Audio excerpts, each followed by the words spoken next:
Sunday, we kind of went over the beginning of this lesson and a couple of the points and the problems with pride and obviously some of the issues that arise from that.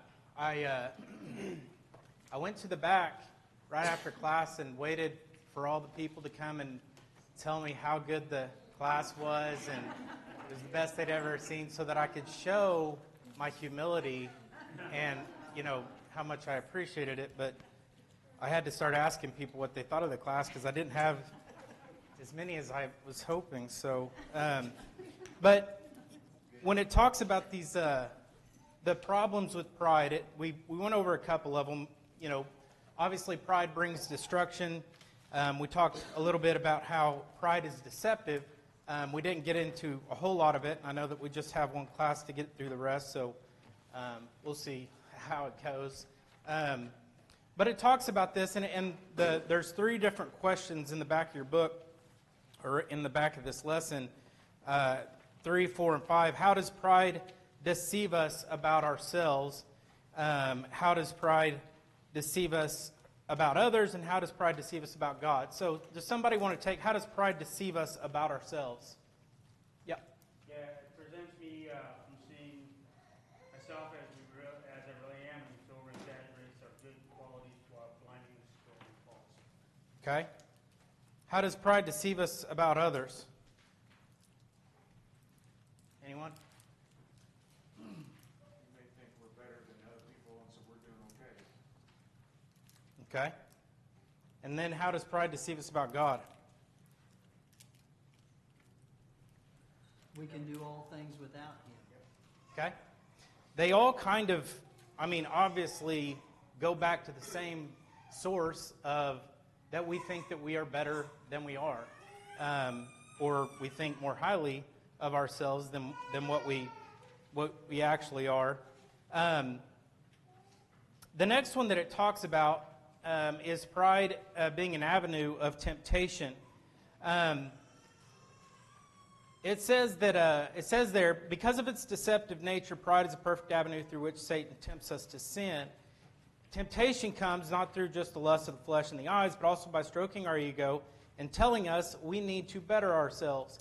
This is one of the ways Satan tempted Eve to eat the forbidden fruit. He appealed to her pride when he told her, "For God knows that in the day that you eat of it, your eyes will be opened and you will be like God, knowing good and evil." And then she saw the tree was desirable to make one wise. She took the fruit and ate, and thus sinning against God. It says one way or another, all sin has its root in pride. All sin involves what I want to do, satisfying self, not what God wants me to do or what others need.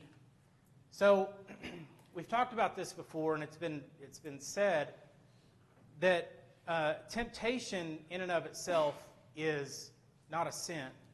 And I think sometimes, and I don't know, I guess this could be my own opinion, but I think sometimes in the church when a member is maybe vocal or discusses with people about temptations, if they do it often, then someone thinks less of them. And that's not necessarily the truth. Just because they talk to their brother about a temptation that they're facing doesn't mean that they're engaging in that temptation. And obviously we know temptation is not a sin because Christ was tempted and He didn't sin. So just because you're facing temptation doesn't mean that it's necessarily sinful. Obviously, if you succumb to that temptation, then it is. I've often thought that if a good gauge of how you're living your life, how righteous you're being, is how often you are tempted. Not to say that it is, if I'm surrounding myself by evilness all the time, and I'm wondering, why am I always getting tempted? I think there's a tell sign. But Satan knows that if he can take down certain members of the church by constantly bombarding them with temptations, whatever it is, then he can at times cause a ripple effect that can be catastrophic. And we've seen that. We've seen people that have been very strong. People have looked up to them, respected them, that have fallen into some temptation or some type of sin, and it's caused issues. You know, the idea that we sometimes fall into, I know young people do, and I say young people because I feel like I did, you know, especially when I was younger, is there's this mindset that maybe I'm different than most of the people my age. And yes, you may be. I'm not saying that there's not anyone different. But the idea that I can engage in or fill my mind with evil, worldliness, whatever it is, and that I won't fall into the trap that so many people do, whether it be, you know, some type of alcohol or drugs or something like that, that I can handle this different, I can handle this better, I can do this, I can live as close to the line as possible, and I won't succumb because I'm different. And I think that that's, you know, Satan just thinking, perfect. That's exactly where I want you. Try to get as close to the line as you can and see if I can bring you down. But it's obviously an avenue for temptation, as we said before. You know, it causes, there's not any sin that doesn't start with the idea of, I want to do this. Because we're thinking, you know, worldly thoughts or thinking, you know, fleshly thoughts. Does anybody have anything on that it's an avenue of temptation? Todd, I think of pride a lot of times, not always as the boastful pride, as the arrogant person that you just know they're proud by the way they act and voice themselves. But pride oftentimes can come from the person that, you know, cleans the building when they don't have to. I mean, just does so many things until they're approached with something. Maybe it's a sin or whatever it might be, and they won't budge.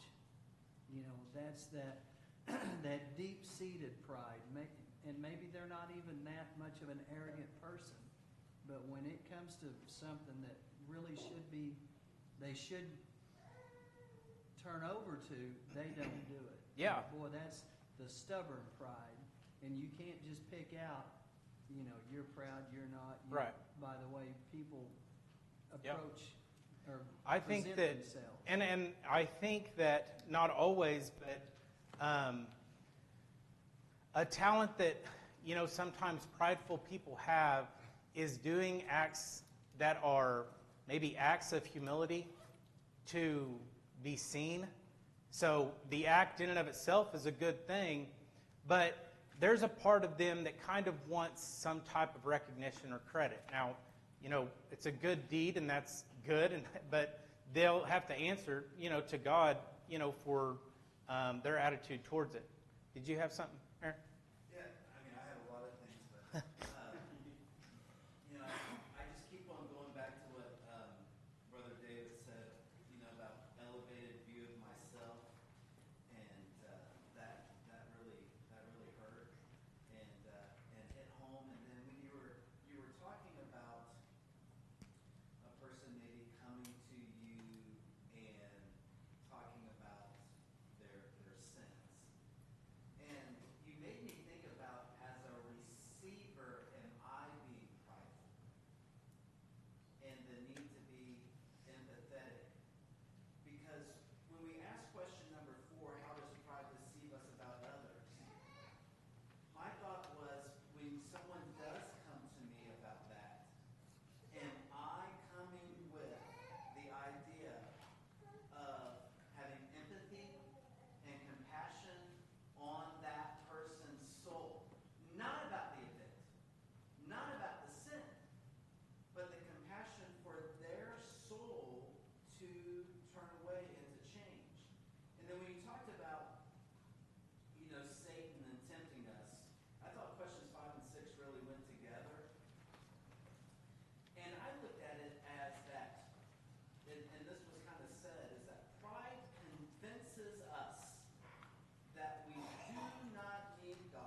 Yeah, I think those are really good points. BJ?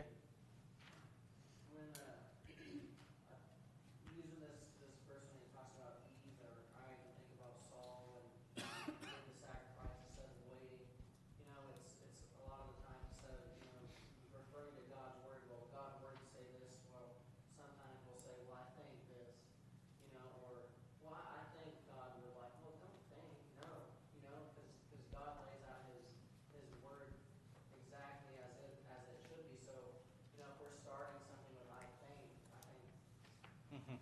that would be right. You know what I mean? Yeah. Because it's giving the credit to yourself. And I think that's one of the ones that we might have to be more careful of, because it doesn't sound like pride. It sounds like we're trying to talk about God. We're trying to do what He says, but you're not in that moment. And it needs to be what God says. I did it because this. And if you can't say that, well, then you might need to study. Yeah. Instead of, I think it's okay to say I don't know, Yeah. or I need to go study that, rather than saying I think. Yeah. One Dara? other, Dara, hang on, Scott. Dara? I can't help but think about the story of David when Nathan came to talk to him, and I see all three of these questions, because David, was prideful in the fact he thought he was covering it up from even God, which his relationship with God, you just can't imagine that he ever thought that. And then when the man approached him, he saw in the man he was talking about, he was Yeah. like, oh, I know how to handle this. He was ready to go Yeah. after it, and he wasn't wrong in that, but he wasn't seeing it within himself until he got called out on it, and luckily, David was one that was ready to repent, in that moment. But, that's pride, and we get caught up in that sometimes, and we don't even realize that we are. And, I think that that's the huge thing. Like you said, it's 100% selfishness, pride, always is what leads us to sin. Always. Yeah, I agree. Scott? I think of Simon the sorcerer, where he saw that what was going on and offered money for it because he knew how much fame that would give him. And when Peter jumps him out, he says, pray to the Lord for me, that none of the things which you have spoken may come upon me. I mean, he repented right there. Yeah. And, kind of going back to what you had said before, I think that we all maybe struggle with this, some more than others, but pride isn't necessarily something that is across the board, that if you are prideful in all things. You can be very humble in, even most aspects of your life, but there are certain things that you are very prideful about. And, kind of what you're talking about, they do good things, but if you approach them, for instance, if you ever want to test this theory, discuss child raising or the way that a family is raising their children, and see if there is humility, and you could be completely right, or pride when it comes to how they do things. And I'm not saying opinion or, just in discussion, but like truly going to them and saying, I'm concerned about this. In my life, that's what I've seen. One of the most apparent among Christians in the church is there's a lot of things they may have humility about, but if you question the way that they're raising their children, there's this wall that comes up oftentimes, and it can be very harmful to that relationship. Obviously, if it needs to be said and taken care of, it can be harmful to the children or whoever's being raised and to that family. But pride isn't necessarily something, like I said, that's across the board, that if I'm prideful in all things. I think that we all struggle with things that we're good at, and maybe those are the things that we're more prideful about, things that we're not as good at. I have full humility in my,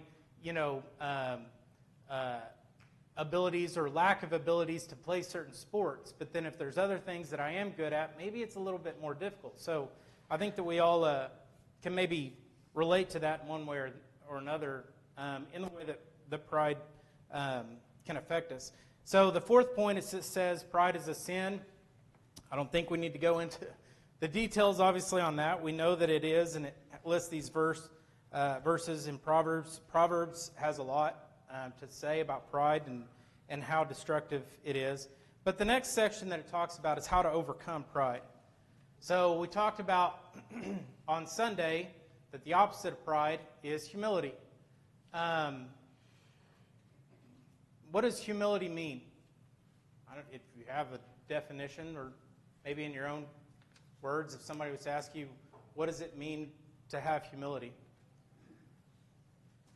Put others first. Serve first, and then think myself after. Okay.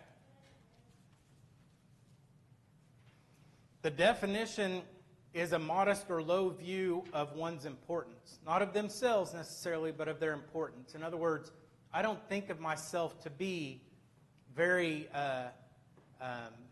high and mighty, kind of that mindset that we talk about, that ego or arrogance that obviously sometimes comes across. But it talks about there, it says in James chapter 4 and verse 6, says, God resists the proud but gives grace to the humble. And it says that humility does not come naturally or easy, especially in our self-centered society. Following your suggestions on how we can develop humility and thus overcome pride. First one it says is we must learn to see ourselves in comparison to God. It brings up the example of Abraham. And it says in Genesis chapter 18 and verse 27, then Abraham answered and said, indeed now I am but dust and ashes.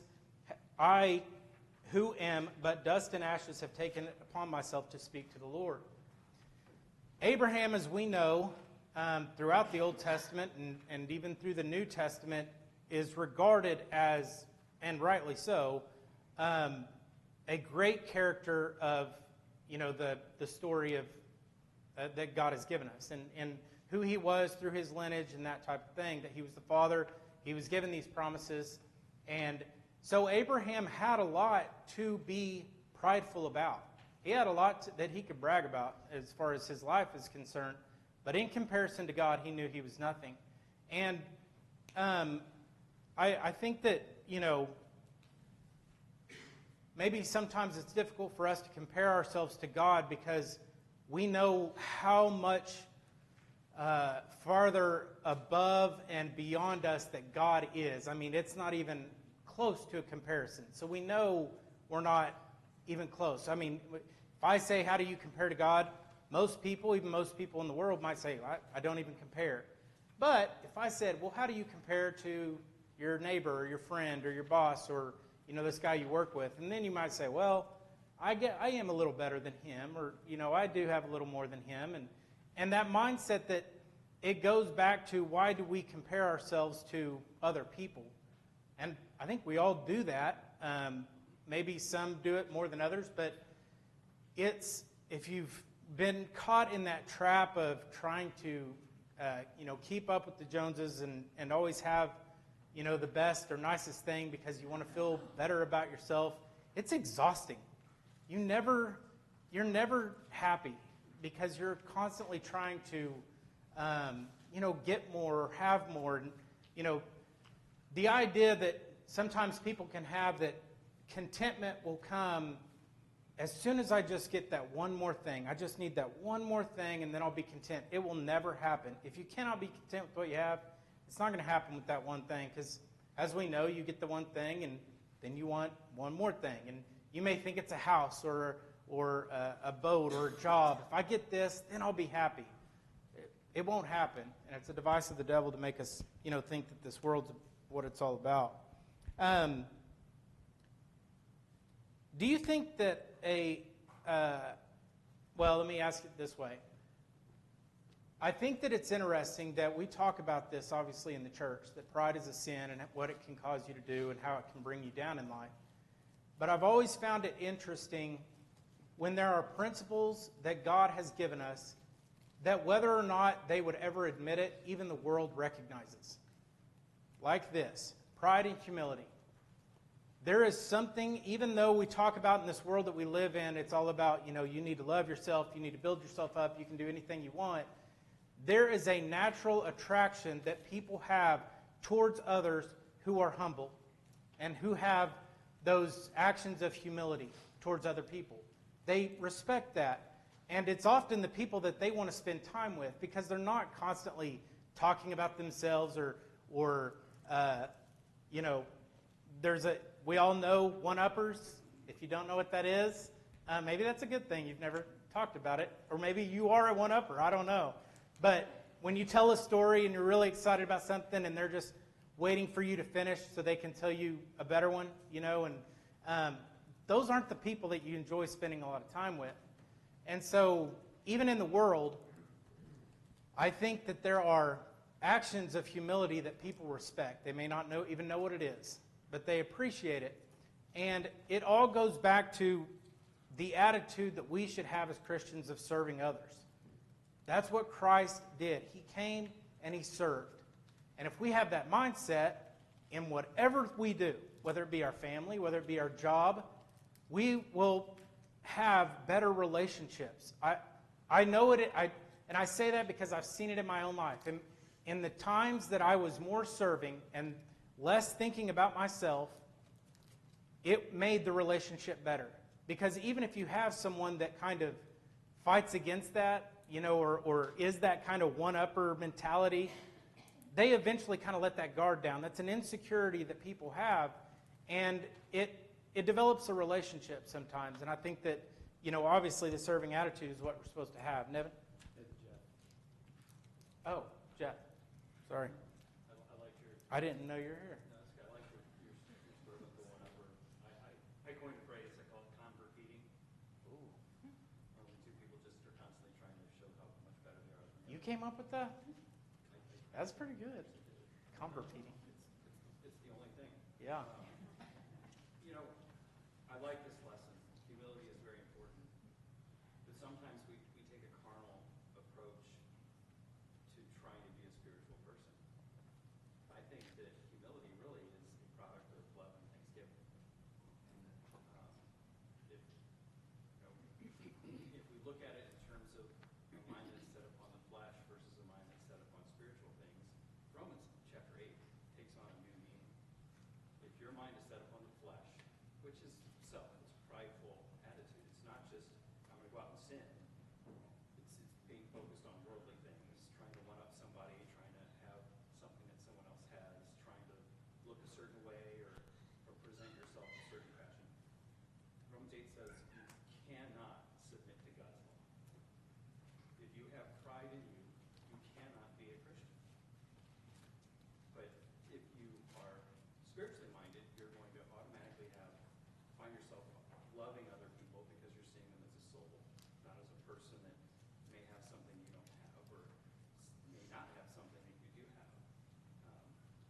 And you start to have a perspective of kind of what Aaron was talking about. I can't do anything but for God and what he has done for me.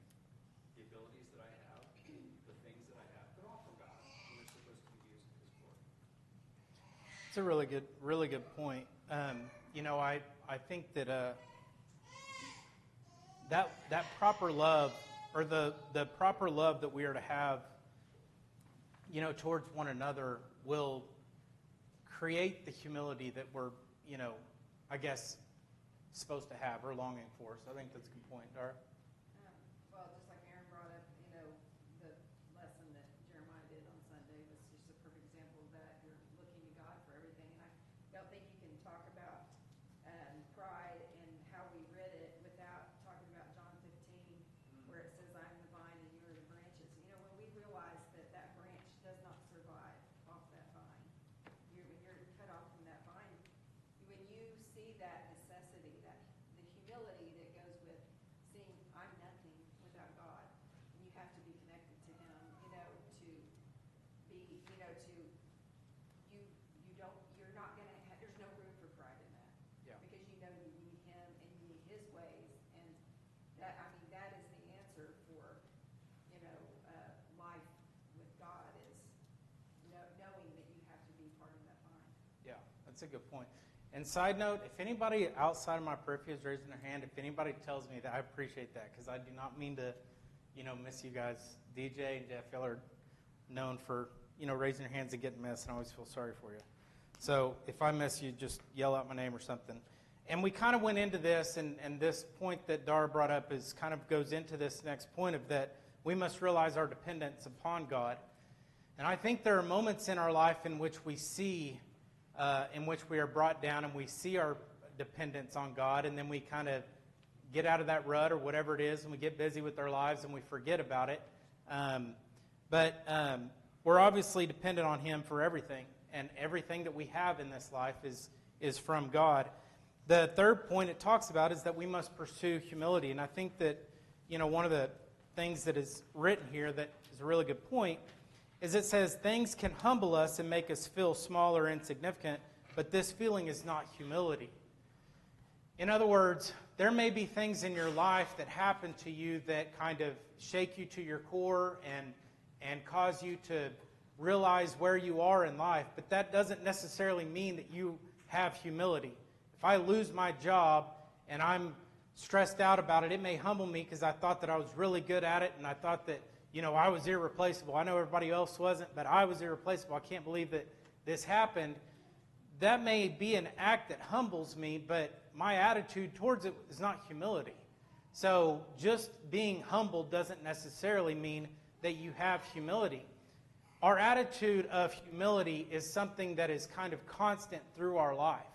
And it's the way that we handle relationships and interactions and things that happen to us. When we have this attitude of humility, when bad things happen, we realize that this life is really not what it's all about. And not to say that they can't still be painful and hurt and cause us to be upset about the situation, whatever it is, but it doesn't necessarily mean that we're going to look at that in the same ways when we have pride. It says there, let's see. I had it written down here.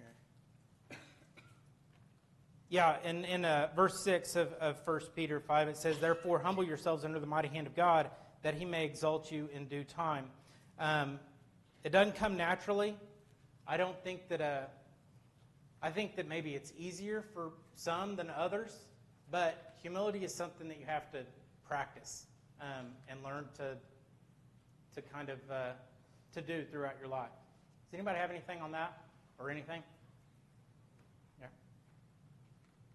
I keep on debating whether or not to say this. Ooh. But that's it, right? Half and half. Someone say. Is your pride or humility? Yeah.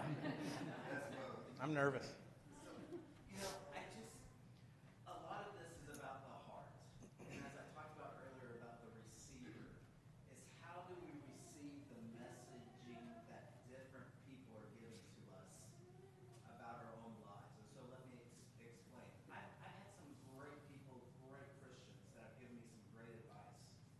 But I think about some of the people that are not Christians that humbled me in ways, but they did it in such a way because they knew I needed to change and to be thankful for that. I remember an opportunity where I was an assistant principal. I thought I was irreplaceable. We'll use that term that she used. And I remember my principal finally having me come into her office and say, "Aaron, you're not all that. Stop trying to climb the ladder. And when you start caring about people, and when you start truly caring about education, your life will change." And it goes back to what Jeff was saying. When you really start caring the way Jesus cares about people, it will change our life and perspective on life. Yeah, I agree. James and then Scott. You've already mentioned James chapter 4. And later in this lesson, it talks about James 4, verses 15 and 16. But I read through that, and something else struck me going into verse 17. And I found it interesting that he ties that together. But in 16 it says, "But as it is, boast in your arrogance, also boasting is evil. But in 17, he goes on to say, therefore, as a summation, to the one who knows to do the right thing and does not do it, to him it's sin. Well, that slapped a lot of guilt on me, because those times where I'm not doing the things and trying to pursue what God would want me to do, that's arrogance. And and that's pride. It's something that a lot of times we don't, as Christians, we don't think that we're doing, like you were talking about a while ago. We don't think we're being arrogant, but when you're not doing the will of God, that's arrogance. Yeah. And I believe that's what James is trying to summarize here at the end of this chapter. It's not just about, oh, we can go there and do this and that. That's not really what he's trying to get across to them. That kind of thing. You have plans all the time. But when it takes you away from doing the will of God, that's arrogance. That's a very good point. Scott? What Aaron's principle was trying to tell him leads us right into the next point. You know, you can be a leader, but you must be a servant. And you can be a leader and a servant at the same time. But you have to have that servant's attitude, that servant's heart, and serve others. Yeah. Some of the people that we probably look up to in our lives the most, who have a lot of ability or impact on leading others, are very good at a serving attitude and thinking of others. And it's because they're highly respected. And I think that, you know,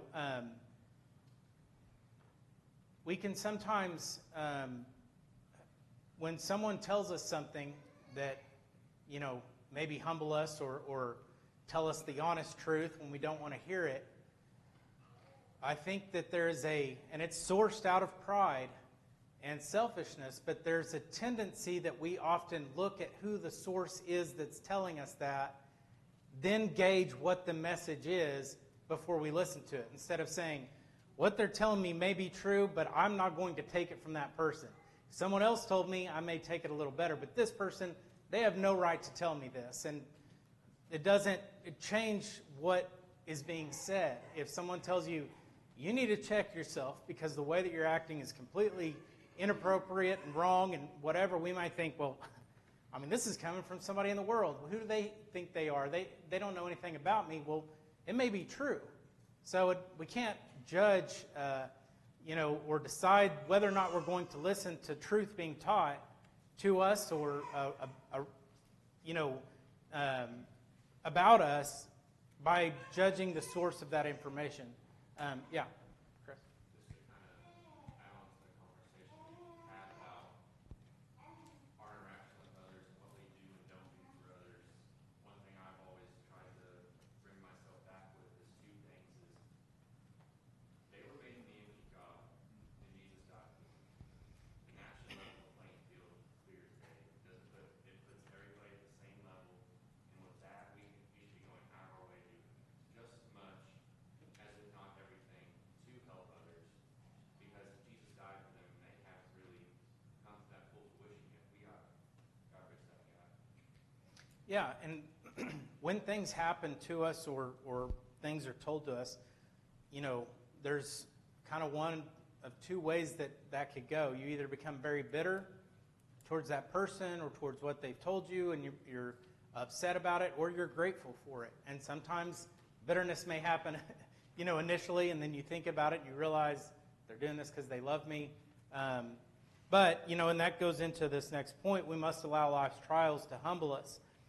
They can teach us how to be humble, and it talks about that in James chapter 1.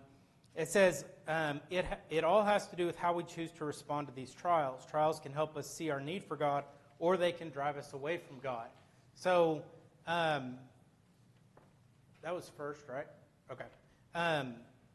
Obviously, like we said, the way that we handle trials in our life will determine. And then the last one, man, am I going to get through this? This is impressive. I'm pretty good. I am pretty good. Yeah. So the last one is we must possess a servant's mind and live a servant's life. And obviously it brings up the example of Jesus because he was the ultimate servant. But, it talks about this idea of how to get humility. How does someone obtain humility? It's not something to where, I have a difficulty with pride and I just wake up the next morning and it's all gone and I have all this humility and I'm very humble and anybody can tell me anything. It's something that kind of, you have to work at it. And the best way is to start serving others and to start thinking about other people. At any point in your life when you are diligent about thinking about other people and putting other people before yourself, you will find yourself being more humble and having more humility. It happens because you realize how much others can use that encouragement and how low you are in the great scheme of life and in comparison to God. And y'all have heard this example before, but if every member here took your biggest issue that you were struggling with and put it in a basket and we all randomized it and you pulled one out and you got to trade, most people would want theirs back. The issue that they were fighting isn't necessarily as hard as the one that someone else. And I know that's kind of in jest, but the idea that we are better than this exaggerated view of ourselves can be, obviously a huge hindrance. Larry? A good example of what you're talking about is Diotrephes, who loved to have the preeminence. And in the apostles, he wouldn't let them, he rejected people. Exact opposite of what you should do. Yeah, Foster. I like the way Jesus taught this to his apostles at the Last Supper in John the 13th chapter, 33 and 34. Jesus says, "A new commandment I give unto you, that you love one another as I have loved you, so you ought to love one another. By this they will know that you are my disciples, if you have love for one another." And this comes right after he has girded himself with a towel and taken a basin of water and washed all their feet, even Judas Iscariot's feet, showing them that humble, selfless service love that we have to have for one another as brethren. It's a really good point. Serving others, like we said, is what we're to do, and it's not just necessarily to the, obviously our brethren and our brothers and sisters in Christ, but to others. Our attitude towards people in general. DJ, do you have something? Yeah, I think another really good example of humility is when Paul and them were in prison and the walls broke and they didn't run out, and because they weren't thinking of themselves, they would have been justified doing it, but they stayed there because they knew their place. Yeah. As confidence. It's a good point. Just real quick, what Foster was saying, actually I had a conversation today with my boss about that foot washing. And back in the times, I don't know if we realized how dirty their feet were. Yeah. And how nasty they were. We're talking about, Yeah. that was the uncleanest part of your body. And for someone to wash your feet was the most lowest, humblingest thing for someone to do for a person. So it's just like I don't know, it's just, sometimes I've heard about that Yeah. all my life, and I never really thought, well, back in that time, Yeah. they had the sandals, they had the dirt, they had the horse manure, whatever. Yeah, no, I It's bad, but somebody's down there washing. yeah. And it would be hard for a lot of people to do it now when we wear shoes, And it's interesting how often that is brought up in the New Testament of this washing others' feet, how lowly that is, and Mary who used her hair and the oils and things like that. Did you have something? Oh, Yeah. I was just going to say, obviously the root of pride can sometimes be internal, but I know a lot of times in my life, the instant I start worrying about what someone else thinks, that's when it starts. When Peter's walking on water, the instant he took his eyes off Jesus, Yeah. Yeah. And so there's the importance of focusing on Jesus and focusing on you doing better spiritually and physically, and not worrying about what other people have to say about what you're doing. Yeah, that's a very good point. I got through it We'll see what other teachers are able to do that. So appreciate your comments.